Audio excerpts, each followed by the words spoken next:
হাবিল কাবিল প্রশ্ন করে হাওয়া আদমকে, তোমরা মোদের বাপ মা তোমাদের মা বাপকে।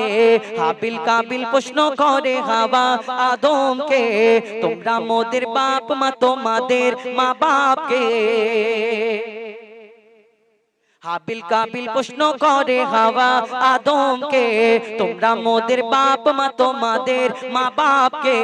বলো গো মোদের বলো কি তাদের নাম ছিল, বলো গো মোদের বলো কি তাদের নাম ছিল। মোদের দাদা দাদি নানা নানি আছে কোথায়, প্রশ্ন শুনে আদম হাওয়া হলো অবাক গো। হাবিল কাবিলকে তারা কি দেবে জবাব গো। দুজনে আল্লাহ বলে সিজদাতে যায় চলে, দুজনে আল্লাহ বলে সিজদাতে যায় চলে। বলে মাসুম ছেলে মোদের কাছে একই জানতে চায়। হাবিল কাবিল প্রশ্ন করে হাওয়া আদমকে, তোমরা মোদের বাপ মা তোমাদের মা বাপকে। তারপর পিতা আদম কি উত্তর দেয়, কেন তাদের বাপ মা আছে নেই, কবি ছন্দের মাধ্যমে আরো কি লিখছে দেখুন। ওই বলছে আদম শোন তোরা শোন, মানব জাতির মাঝে সৃষ্টি আমি প্রথম। মোর পাজিরার হাড়ে খোদা হাওয়াকে গড়ে, আর গন্ধম খেলাম দুনিয়ায় এলাম জান্নাত ছেড়ে। মোদের কেউ জন্ম দেয়নি মোরা মায়েরই দুধ খাইনি, মোদের কেউ জন্ম দেয়নি মোরা মায়েরই দুধ খাইনি। পাইনি মোরা মা বাপের ভালোবাসা, মোদের নেই বাপ মা মোরা এতিম দুজনা। মা বাপ কি মোদের জানা হলো না, দুজনে এতিম মিসকিন নেই মোদের মা বাপের ঋণ, দুজনে এতিম মিসকিন নেই মোদের মা বাপের ঋণ। তাই মানব জাতির পিতা মাতা মোরা দুজনা।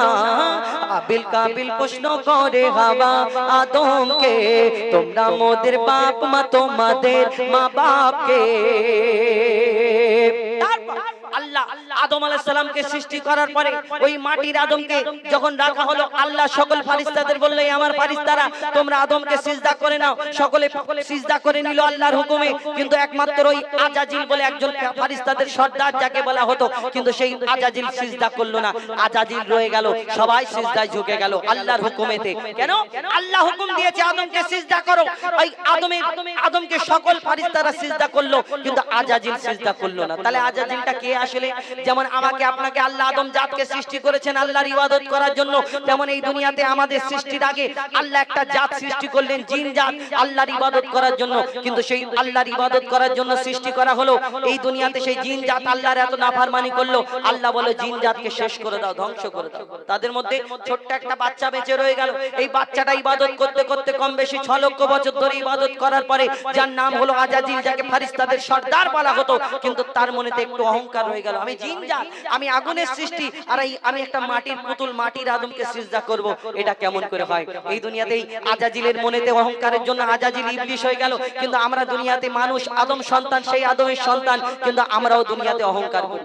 কেউ রূপের অহংকার, সুন্দর দেখতে, কেউ টাকার অহংকার, কেউ ক্ষমতার অহংকার। কবি ছন্দের মাধ্যমে সেই সম্পর্কে আরো কি লিখছে দেখুন। নিয়ে কাদা মাটি ধুল খোদা গড়ল পুতুল, সে পুতুলে দিল নূরে মুহাম্মদ রাসূল। পুতুল নড়ে চড়ে আবার সিজদা করে, সারা কায়নাতের জ্ঞান খোদা দিল যে তারে। জিবরিল আমিনকে ধরে আজাজিল দুঃখ করে, জিবরিল আমিনকে ধরে আজাজিল দুঃখ করে। আমাকে ভুলে গেল খোদা আদমের মায়ায়, আমি জিন জাত তবু ফেরেশতাদের সর্দার। সব থেকে বেশি জ্ঞানী এ আমার অহংকার। আগুনে আমার জনম আর মাটিতে গড়া আদম, আগুনে আমার জনম আর মাটিতে গড়া আদম। আরে আদম এসে সিজদা দেবে আমার দুটি পায়। হাবিল কাবিল প্রশ্ন করে হাওয়া আদমকে, তোমরা মোদের বাপ মা তোমাদের মা বাপকে। হাবিল কাবিল প্রশ্ন করে হাওয়া আদমকে, তোমরা মোদের বাপ মা তোমাদের মা বাপকে। শুনেন, আপনাদের সম্মুখে ফরমাইশ